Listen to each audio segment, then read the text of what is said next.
Welcome to Uncovering Beauty. My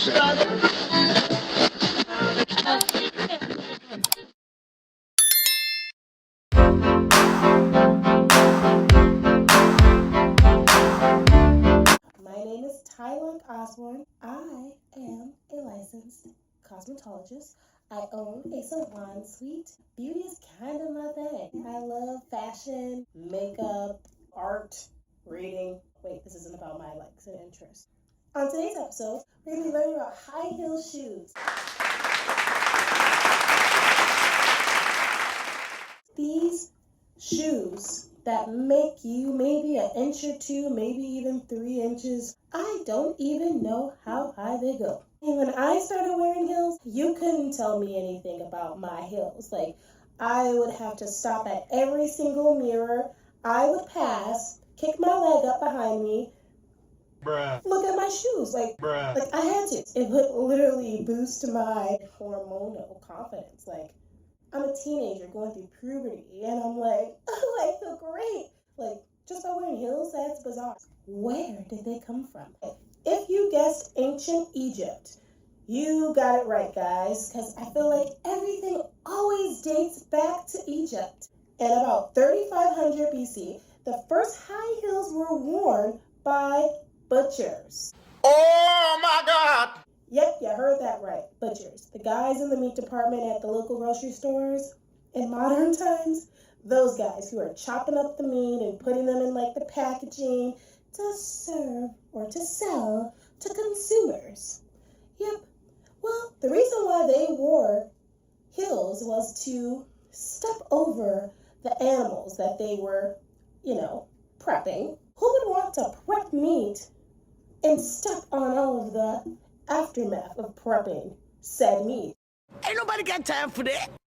That actually makes quite a bit of sense. Egyptian murals illustrates figures wearing high heels for ceremonial purposes as well.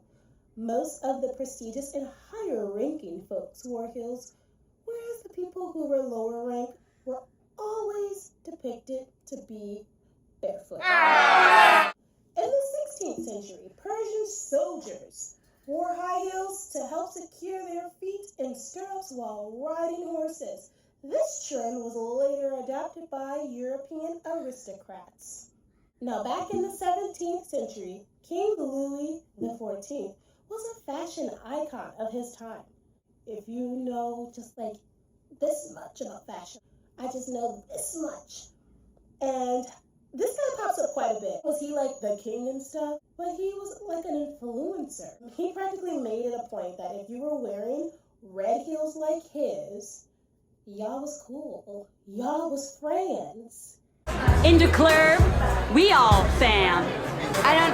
In the club, we are all family. Are you racist? And if not, it was literally a pity to be that guy. Restaurant rogues, I'm pretty sure I butchered that, aka heels, were sported by French noblemen, and they always rocked their kicks in their photos to showcase their high-end status. These guys were wearing red bottoms before they were red bottoms. I think they practically invented them. I should have probably did more research on that alone, actually. High heels became associated with women's fashion in the 18th century, as they started to symbolize a more feminine and elegant style, as men shifted more towards comfort. Heels are not comfortable, alright? And if anybody tells you they are, they've trained their feet to just enjoy it. The association with femininity, I cannot say that word, and I will stop trying. It was further enforced by the fashion trends of the time, which emphasized a more slender and elongated silhouette. Over time, high heels became a staple in women's wardrobes, representing style and sophistication. I mean, you literally saw how he was posing. I mean, if you're listening to this on a podcast, look up a picture of Louis XIV. Just look up a picture. You'll see his pose. Like, he was really doing it. In the 1970s, men and women alike started rocking platform heels. And I feel personally like this was just an executive decision some random guy came up with and was like, you know what? Let's go back to the time when kings and queens wore heels because we ain't. You jive turkey. But in all seriousness, from the 1960s to the 1980s, people were rocking platforms. Now listen, these are a little bit different than heels because they raise the ball of the foot in addition to the heel. And it kind of just leaves the arch of your foot, I guess, hanging. You have less pressure on the ball of your foot, but it's still like, ouch. Now, me personally, I love a good wedge. I feel like I have more balance when I wear wedges, and I don't know, it could depend on the design of the wedge, maybe. That's probably what creates that illusion that I feel.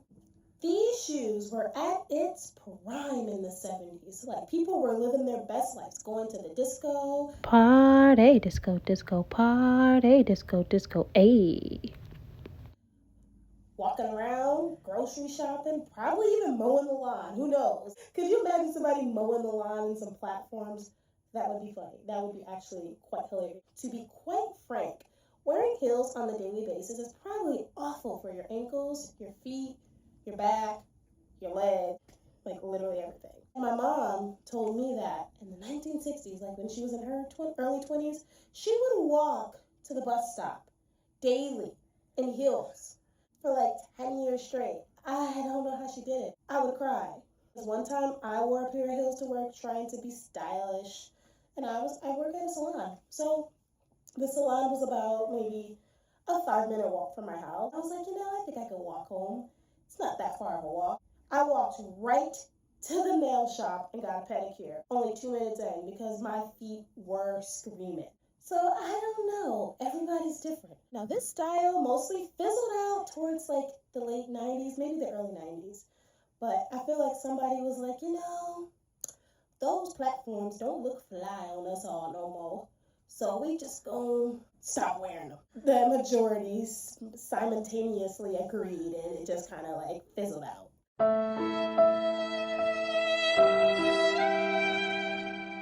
Let's reel it back in and start wearing those platforms again. I'm pretty sure there was like a lot of casualties and people falling, and it had to be bizarre. Salvatore Ferragamo is the father of the modern platform. Despite material shortages in Italy under Mussolini's regime, I said that right, okay, I think I said that right. The designer accepted the challenge and began exploring alternatives. Cork, cork, that like little thing that's inside of the bottle of wine that cork, he realized was readily available, durable, and lightweight. So it was like a win-win. And he was able to stack layers of cork on top of each other beneath a shoe's sole. I had to really emphasize that because I am having a lot of tongue twisters today to give it a significant amount of height without weighing it down. And then this resulted in what we now call a wedge. Carmen Miranda was a fan of this trend, and she had a hand in popularizing it. She probably was like, you know what? I'm gonna wear those. Well, that's all I've got for now, guys. So, thanks for tuning in. If you're watching this on YouTube, comment below some facts that you might know about the history of high heel shoes that I did not mention. Because guess what? I do not know everything. And that's what we're all here for. I took the time to do this research for you guys and just share some unsolicited high heel shoe advice, I guess. I'm sorry. Can you subscribe? All right, that's all I got, guys. Bye. On my next episode, we're diving into the origin and history of wigs. So if you want to know more about wigs and where they came from, come back next week.